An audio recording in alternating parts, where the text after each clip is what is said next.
hate to start out on such a sophomoric note, but that is a literal butt crack. Easy Darwin reference is easy. Movie thinks a Breaking Bad reference will buy it some early subconscious goodwill. And you know what? Movie is right. I bought a ticket solely because Walter White was in this shit. And if you've seen this movie, you know why this is still a sin. It's a well-known Hollywood rule that you can't make a Godzilla movie without putting some generic old-timey war footage behind the opening credits. Discount InGen. Ken Watanabe is in this movie, but I'm not sure he's ever really into this movie. Character has a pocket watch that is super important to them, cliché.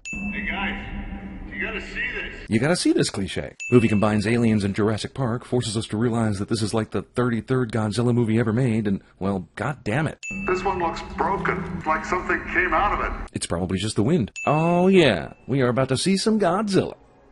Oh, this room is an orgy of evidence that this kid plays with toys in a manner that will be aesthetically pleasing to a cinematic tracking shot. Movie lingers on a poster of primary villains as foreshadowing, but characters live in a world where creatures like this are documented fact. It's like a lingering shot of a poster depicting death and taxes. Respect and honor with all of that. That's racist. Alright, that's my man Bryan Cranston. He's the Sam Neill of this movie. He's going to guide us all the way through to the end because he's awesome.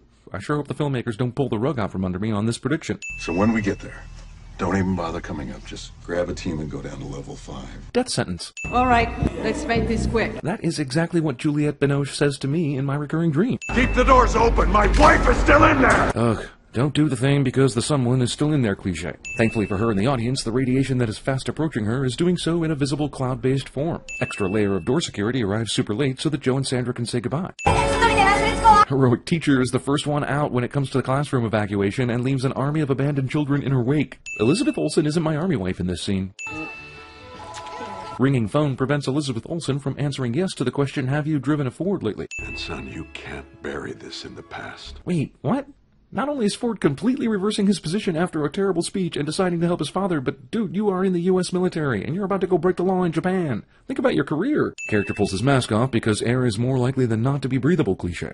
It's clean. I knew it. Why didn't you do the take off the mask experiment a few days ago when you were in the quarantine zone? Did they stop you before you could enter and arrest you?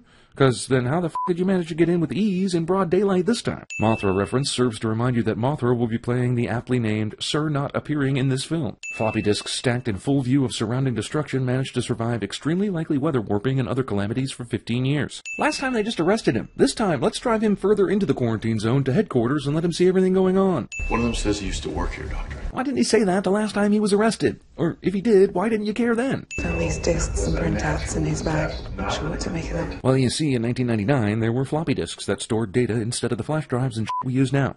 You need an older computer with a floppy disk drive to read them. Of course, you likely lived in 1999, so you probably know that. That is not a transformer malfunction. That is an electromagnetic pulse. I know Joe has been obsessed with this for years, but hasn't Dr. Serizawa also been studying this for at least 15 years and with way more information than Joe got to work with? How did he not figure that out? It's done, feeding. God, I certainly hope so. We're talking 15 years here. You have to shut down. Eerie. It's almost like we've been through this before. It's almost like the first 30 minutes of this movie didn't really matter. We don't know what the hell could hatch out of this thing, so the brilliant solution is a web of cables. Tangly. That's the solution. What could possibly go wrong? And what, no Jaegers? You had 15 years to build a Jaeger or plant a bomb under it. Instead, this team of scientists pits the time away on Jaeger bombs. It takes 35 minutes for Godzilla to show up in a, hey, that is not even Godzilla. He's still locked in the police van? They just abandon prisoners in times of crisis? Man, I hope they do that thing where some monster-related action bullshit somehow opens the doors to let him out without killing him. Fucking run! Jesus, in the name of a cool shot, directors keep having the main character stand still in awe at the sight of things that would cause real people to be Fred Flintstoning the hell out of here. Ford falls backwards back into the police van, which is probably a good idea, since he's impossible to kill while inside it. I'm not sure why he's putting on the mask, but it sure is nice of the military police to have left it with him in the back of the van instead of confiscating it. There he is. He's a rock, man. I can't wait until the end of this movie and he's standing on top of one of these creatures' heads and proclaiming victory. This movie's gonna ride that Bryan Cranston train the whole way. I can feel it. Is he dead? Actually, yes he is, but the movie wants to wait to reveal that for some reason, robbing us of any actual cool emotional death moment, and instead replacing it with a zipping up the body bag shot as the reveal. Because I have no f***ing idea. EMP disruption to create havoc with our radar and satellite feeds and reduce us, for the moment, to a strictly visual pursuit. Well, isn't that convenient to the runtime of this movie? Okay, movie can handle another major character actor, as long as Bryan Cranston is still there at the end. What a f***ing tragic waste of Bryan Cranston. Him, an ancient alpha predator. Who only kills for sport. This historical footage contains more Godzilla than the actual movie. We call him Godzilla. Roll credits. We're monitoring all known sites, but if we don't find it soon, Then what? I don't know, Ford, maybe if you let her finish, she'd tell you.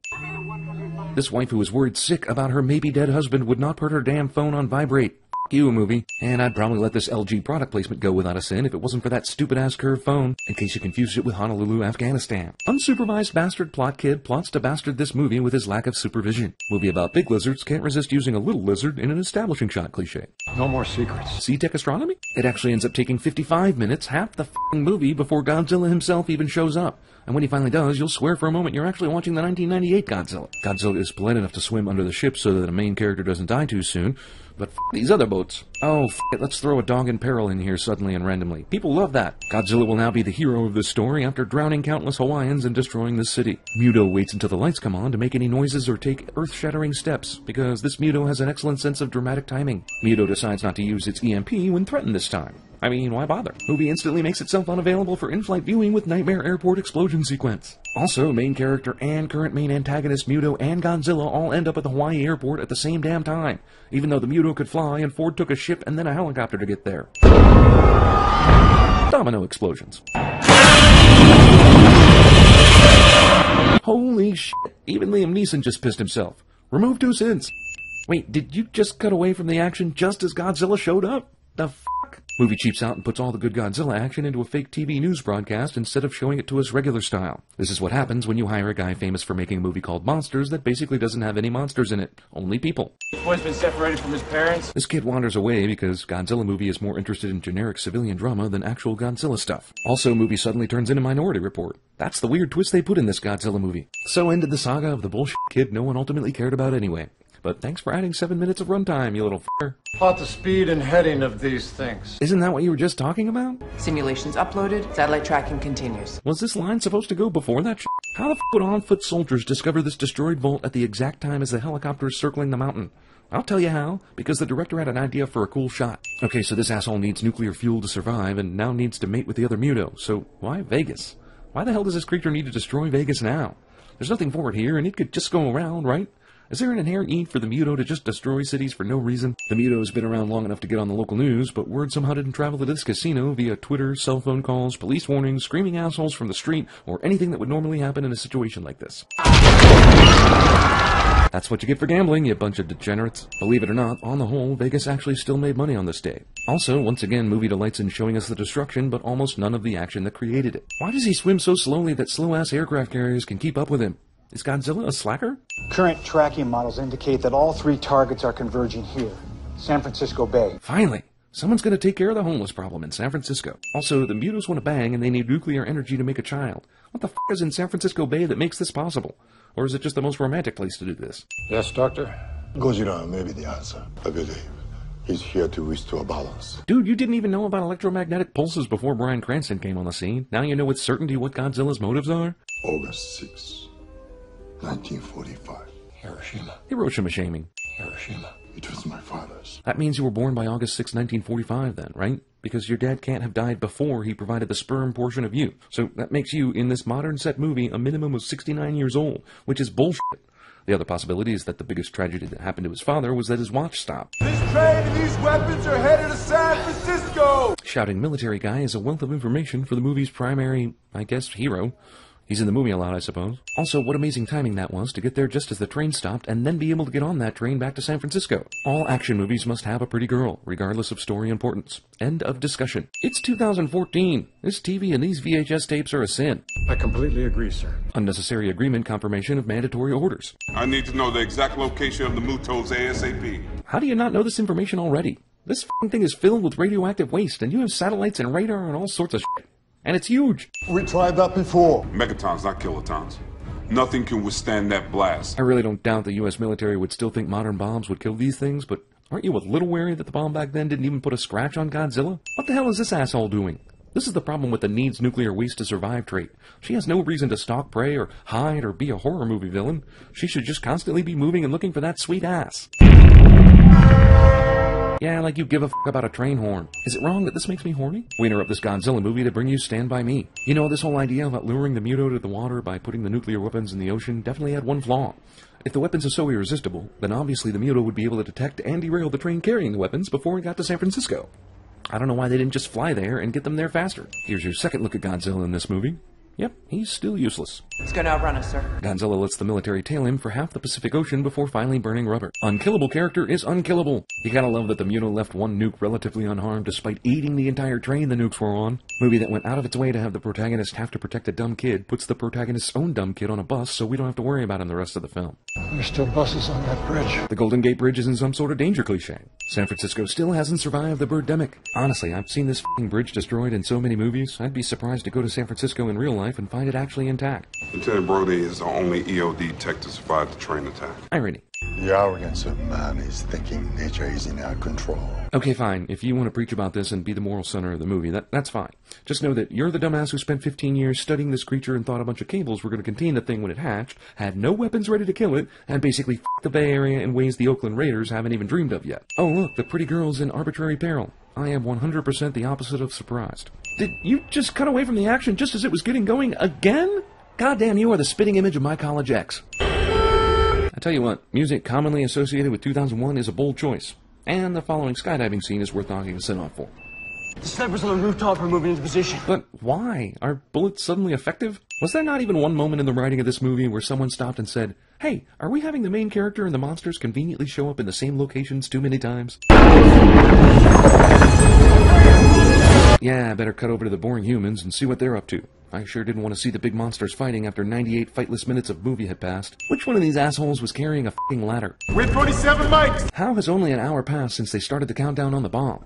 Lots has happened since then. We saw Elizabeth Olsen stay hot during the preamble to the creature fight. We saw the Mutos making babies. Blush. Ford asked about his wife and kid, and FEMA was an asshole like always. They planned the skydiving attempt. The moral center of the movie preached to us the same thing we learned from Jurassic Park from Jeff Goldblum. And then Elizabeth Olsen stayed hot just before the creatures fought each other. Then the skydiving happened, and then more fighting happened that we didn't get to see because the movie's editor hates us. If that's an hour, then CinemaSins aren't assholes. Hey, why didn't Godzilla use this earlier?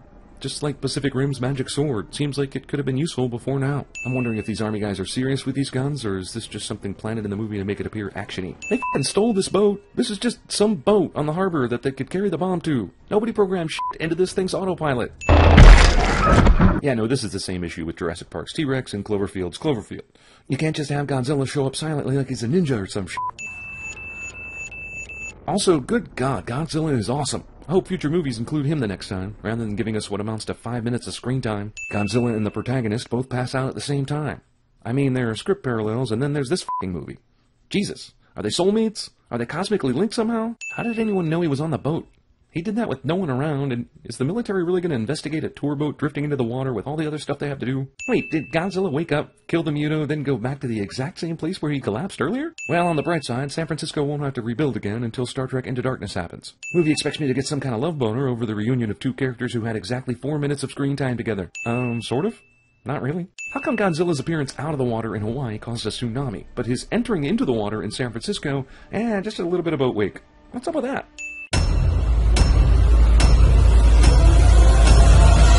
And I have a right to know! I deserve answers!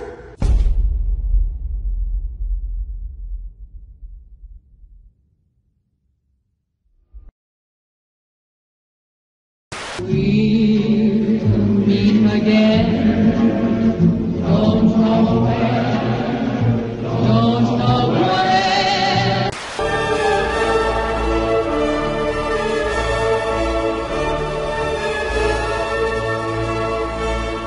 Best guess right now is about 40 miners went down with it. Oh, sure. I mean, they're like 3 years old. Miners, not miners. Spark! Ship out of danger? Yes. Don't grieve, Admiral. The needs of the many outweigh The needs of the few. It's just every time I let him in close, he always tries to drag me back, and I can't put our family through that. Just when I thought I was out, they pulled me back in. Because you, all along, it was you. Calm down. You drove into traffic to keep me from that laundry. Just take a breath, okay? Just listen to yourself. These wild accusations, they could destroy our family. Damn. And for what shit about family? And told you to keep your damn mouth shut. You stupid bitch. I deserve answers! You want answers? I think I'm entitled. You want answers! I want the truth! You can't handle the truth. My wife died here. I didn't kill my wife. I don't care.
It was my father's. He hid it. In one place he knew he could hide something. His ass. 5 long years he wore this watch. Up his ass. He died of dysentery.